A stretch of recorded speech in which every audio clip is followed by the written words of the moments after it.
Delhi border पर किसान धरने पर बैठ चुके हैं। शंभू बॉर्डर समेत अन्य इलाकों में किसान सरकार के खिलाफ प्रदर्शन कर रहे हैं। दिल्ली कूच की कोशिश कर रहे किसानों को तितर बितर करने के लिए पुलिस ने साउंड कैनन लगाया है। दिल्ली पुलिस ने प्रदर्शनकारी किसानों को दिल्ली आने से रोकने के लिए व्यापक तैयारियां की है। अपनी रणनीति में दिल्ली पुलिस ने नई तकनीकों का इस्तेमाल भी किया है। इसने भीड़ को दिल्ली पहुंचने पर तितर बितर करने के लिए लॉन्ग रेंज एकॉस्टिक डिवाइस यानी LRAD यानी साउंड कैनन को तैनात किया है, जिसके बाद से साउंड कैनन चर्चा में है। आखिर यह डिवाइस क्या है, यह कैसे काम करती है और पहले इसका इस्तेमाल कब किया गया था, चलिए आपको विस्तार से बताते हैं। तो सबसे पहले आपको बताते हैं कि आखिर साउंड कैनन है क्या। साउंड कैनन एक खास तरह का लाउड स्पीकर है जो काफी दूर तक तीव्र ध्वनि उत्पन्न करता है। इसकी डेसिबल क्षमता डिवाइस से 1 मीटर पर मापी गई 160 dB तक होती है, जबकि मनुष्यों के लिए 50 से 60 dB तक की ध्वनि सुनने की क्षमता होती है। साउंड कैनन का इस्तेमाल भीड़ को काबू करने के लिए एक तरीके के रूप में किया जाता है। समुद्र में समुद्री डकैती से निपटने के लिए घेराबंदी की स्थितियों में बातचीत करने में यह डिवाइस काम आती है। इसके अलावा प्राकृतिक आपदाओं या अन्य आपात स्थितियों के दौरान बड़े पैमाने पर सूचना के लिए और कई नौसेनाओं सहित रक्षा बलों द्वारा भी इसका इस्तेमाल किया जाता रहा है। साउंड कैनन की तीव्र आवाज सुनकर लोगों को चक्कर महसूस हो सकता है। अगर इसे बहुत देर तक चालू रखा गया तो व्यक्ति बीमार हो सकता है। साउंड कैनन की आवाज कानों में दर्द पैदा कर सकती है।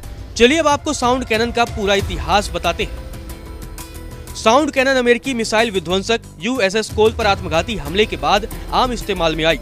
साल 2000 में यमन में एक मिसाइल विध्वंसक पर जहाज आत्मघाती हमला किया गया था, जिसमें 17 अमेरिकी नौसेना नाविक मारे गए थे और 37 घायल हुए थे।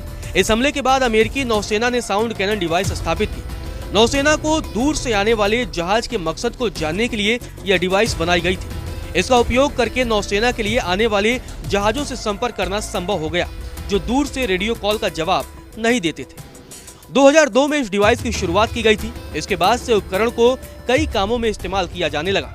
उपयोग में चौकियां, भीड़ नियंत्रण, समुद्री शिपिंग, बड़े पैमाने पर सूचना, प्रारंभिक चेतावनी, सुरक्षा, सैन्य प्रयोग और वन्य जीव संरक्षण और नियंत्रण शामिल है।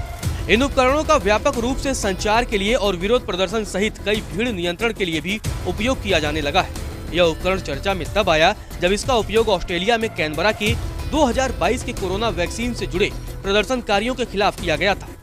इसके अलावा चेक गणराज्य, Germany, Greece, Japan, New Zealand, Poland, Singapore, Spain, Britain और अमेरिका जैसे देशों में समय समय पर इसका इस्तेमाल किया गया है।